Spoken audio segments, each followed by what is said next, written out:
Shalom. Hari ini kita akan renungkan kitab Yosua pasal 6. Teksnya ayat 15 sampai 27.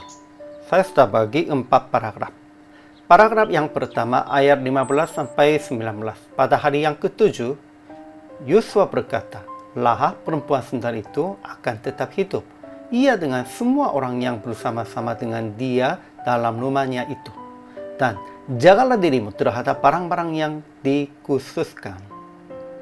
Paragraf yang kedua, ayat 20 sampai 21. Bersoranglah bangsa Israel, sedang sangkakala ditiup, dan tembok itu diruntuhkan. Dan orang Israel menumpas semua orang dan semua ternak di kota Yeriko. Paragraf yang ketiga, ayat 22 sampai 25. Yosua memerintahkan menyelamatkan Lahab dan keluarganya.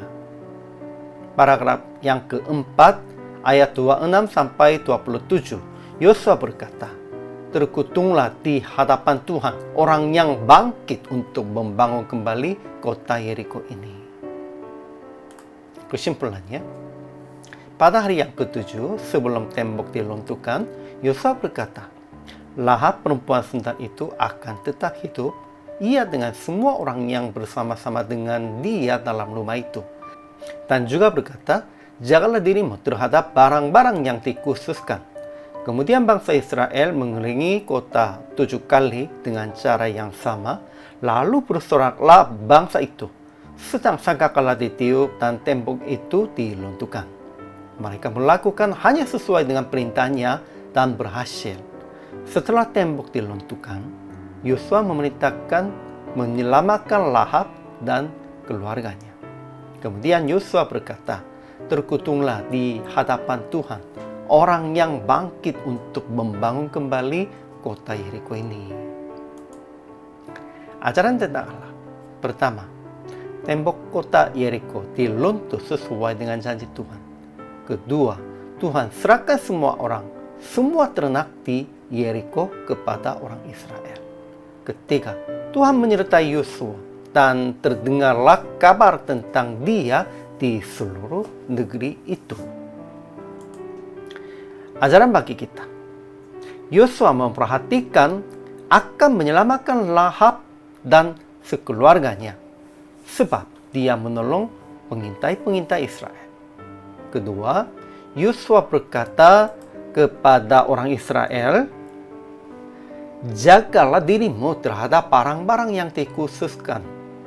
Dan orang Israel menumpas semua orang dan semua ternak sesuai dengan perintah Tuhan. Ketiga, Yosua berkata, terkutuklah di hadapan Tuhan orang yang bangkit untuk membangun kembali kota Yeriko ini. Ya, itu berartinya kota Yeriko dilunturkan dan mereka dibinasakan di dalam tangan Israel, bukan. Merekanya dihukum oleh Tuhan karena mereka sudah berbuat dosanya begitu besar. Itu bukan hanya peperangan, itu salah satu hukuman Tuhan. Yosua ingin menjelaskan tentang ini dengan kata ini. Aplikasinya. Pertama, kita harus melihatkan kesetiaan Tuhan dengan menepati janji kepada orang yang telah menolong kita. Ya, sekalipun orang asing, sekalipun sukunya mereka semuanya dibinasakan pun, kita harus menepati janji. Sepertinya Yosua dan pengintai-pengintainya menepati janji kepada Lahab dan keluarganya. Kedua, kita harus melihatkan rencana Tuhan yang adil dan setia dengan menyerahkan keinginan manusia, sama seperti orang Israel juga jaga dirinya terhadap barang-barang yang dikhususkan. Ketiga, membuang dan binasakan yang Tuhan perintahkan akan musnahkan. Kalau begitu, PR praktek hari ini, membuang yang Tuhan katakan akan musnahkan dari kehidupan Anda. Ya, pasti ada itu, harus kita membuang dan menepati janji yang belum selesaikan, supaya melihatkan kesetiaan Tuhan. Kita menepati janji, itu menjadi tanda kesetiaan Tuhan. Sehingga hamba Tuhan harus menepati janji segera. Hari ini juga selesaikan ini. Hari ini juga selama melayani, Tuhan Yesus memberkati.